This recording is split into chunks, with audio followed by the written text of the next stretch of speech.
So we have yet another edition of Europeans realizing just how strange and weird the United States of America actually is. So without further ado, let's get into this first video, Culture Shock After 1 Month in America. On the bottom, page. American breakfast. So this is an interesting one because breakfast culture is very different even within Europe. Different countries have completely different breakfast cultures. But one thing I've observed, at least amongst the European countries that I'm familiar with, is that they almost always have a lighter breakfast. Really, they have lighter meals in general, but breakfast is almost never the heaviest meal.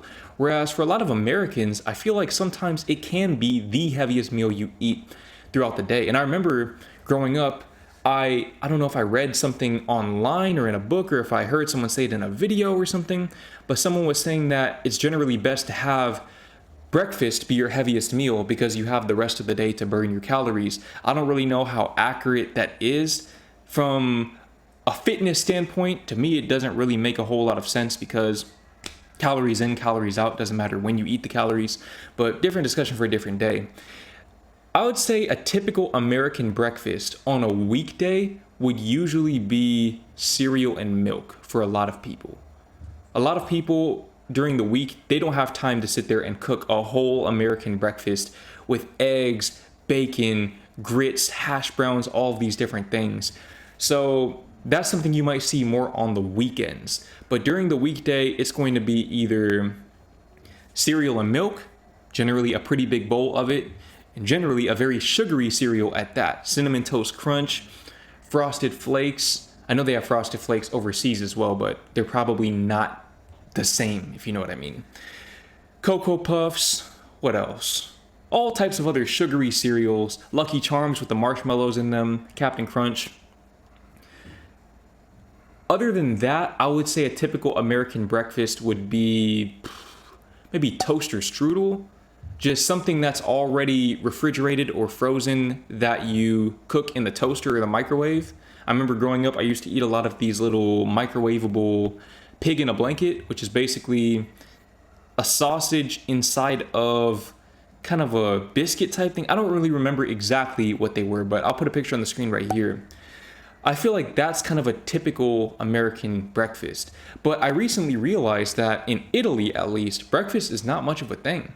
People eat, to my knowledge, this is just based on what I read on Reddit, people in Italy will eat a brioche, which I guess is bread, just a bread bun, and a cappuccino for breakfast, and that's it.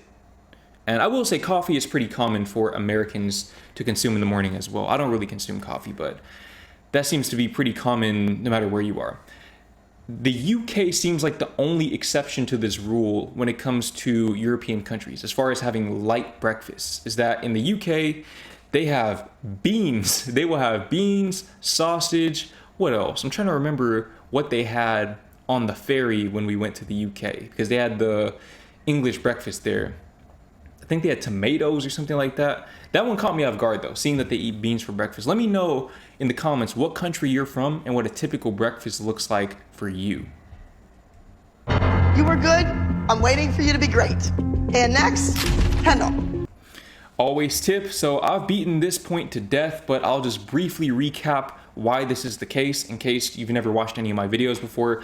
Basically, in the US, when you go to a restaurant that is not an upscale establishment, you can reasonably assume, maybe also depending on what state you're in, that the server is making around $2.13 per hour. You might be wondering, how is that possible? The reason why is because they rely on tips to cover the gap between the $2.13 an hour and the $7.25 an hour minimum wage.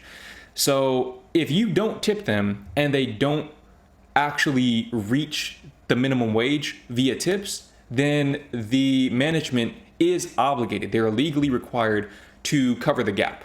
They have to fill in the rest. But I have a sneaking suspicion that if that were to happen for maybe a few pay periods in a row, that server would then find themselves unemployed because the US is an at-will employment country where you can basically get fired for pretty much no reason at all. So they would probably categorize that as underperformance. But that's why generally if you don't tip in the US, don't go back to that same restaurant because they are not going to have a favorable opinion of you. I'm not saying they're going to spit in your food because that can start a whole host of other issues, but I just would not go back to that restaurant after not tipping. I always try to tip very, very well on the rare occasion that I do go out to eat in the US. But that's the main reason why. And if you're from the US and you don't understand how they operate in Europe, basically, instead of profiting off of the labor, they profit off of the drinks. They profit off of the beverages because food is generally not a very profitable business model. It typically has very, very slim margins, to my knowledge at least. So the way I like to think about it is in the US, people talk about the free refills. You're paying for the free refills whenever you tip. So just think about your tip like your refill payment. You didn't stick out to me. Next is Brooke. Next. Ice cold AC. So this right here, I've come to realize this might be uniquely an American thing. And the reason why I say this is because actually we're staying in this apartment or condo here in Vietnam. And most people here are not particularly comfortable with cold temperatures. I found this out the hard way because for the first 2 weeks we were here, I kept the thermostat at 20 degrees Celsius religiously because I like cold and it is hot outside. I like cold, I despise heat. So I kept it at 20 degrees Celsius. I get a message one morning from the host of the place that we're staying at saying that we need to turn the AC up, or rather put it on dry mode, because our AC is so much colder than the person above us that they're having condensation on their floor and water's pooling up on their floor. So that caught me off balance because I would have thought that here in Asia, with the way the temperatures are, with the way the climate is, people would favor ice cold AC as well. But evidently that is not the case, and obviously in Europe that is not the case either.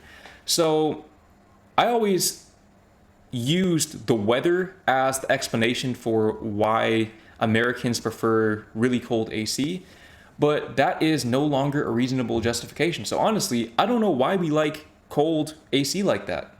And I've kind of become accustomed to not using cold AC anymore, and I've realized it's not really bad. Definitely want to have AC if you're going to be in a climate like this, but I can see how being in the Netherlands or Norway, Germany, countries like that, where it doesn't really get hot, and by hot, I'm talking 37 degrees Celsius. It doesn't really get to those temperatures frequently. I can see how you wouldn't really need air conditioning. Nia. Small talk. So my theory for this, and I think I've mentioned this in other videos, but in case you haven't seen those videos, in the US, everything is car oriented. So the way the cities are structured, it's all based on cars. And what a lot of Europeans are very surprised to find when they go to the US is they go to the city center and they find that there's no one there after 5 or 6 p.m. because once people go home from work, they're not in the city center anymore, at least in most cities. I remember my girlfriend, she was asking me, hey, where's the city center of this place we're staying in? We were staying in Louisville, Texas, is where I grew up. It's a suburb, 100,000 people, 120, 30,000 people, something like that. And I was like, city center, what do you mean? And she was like, the city center where everyone goes, the plaza and all that. I was like, no, that's not a thing here. I didn't realize that that was even a thing in Europe until I went there. And I realized, oh, yeah, that's actually a thing. There's a central area where people tend to congregate. But even in those arterial streets and sidewalks, so on and so forth, there are just a lot more people out and about in Europe. So I'm not going to say people take each other's presence for granted, but I will say that in the US, conversely, a lot of people are actually pretty socially deprived. And that's a big part of the reason why when you go to New York City, for example, people are not as outgoing generally as they are in the American South, where it's very car dependent. Or in Boston, for example, which has a much more similar layout to European cities, and you see a lot more people out and about, compared to, let's say, for example, Dallas, where I'm from. It's a night and day difference. And people from Boston and New York are seen as rude, when in reality, they are not socially deprived because they're around people pretty much all day, like most Europeans are. So that's my take on that. But let me know if you have a different theory in the comments. On to the next video. culture shock story, first time in Chicago. This is interesting because I feel like most Europeans, when they go to the US, they go to New York City, they go to Miami, and maybe LA. But Chicago is kind of a hidden gem, so to speak. If you've ever wondered what culture shock looks like as a Brit in America, this video's for you.